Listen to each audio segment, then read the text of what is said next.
রঙহীন, মিলহীন ভাষা এবং রাষ্ট্রে বিভক্ত এ মানুষ দ্বন্দ্ব সংঘাতে লিপ্ত। যুদ্ধ, মারামারি, হানাহানি সবই আছে জানি, তারপরও এগিয়ে যাচ্ছে মানুষ। এত প্রগতির পদক্ষেপ সভ্যতার পদচিহ্ন এঁকে দিচ্ছে সারা বিশ্বময়। ওরা বলছে আমরা মানুষ আছি এভাবে, জগৎ জুড়ে প্রীতির বন্ধন আর স্বভাবে। সারমর্মটি হলো ভাষা, বাহ্যিক বৈশিষ্ট্য এবং জীবনাচারের দিক থেকে পৃথিবীর এক রাষ্ট্র অন্য রাষ্ট্র থেকে পৃথক।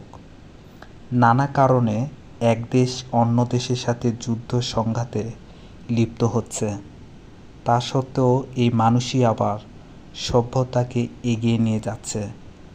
মানুষে মানুষে যে প্রীতির বন্ধন, সেই বন্ধনই সভ্যতার উৎকর্ষের মূলমন্ত্র।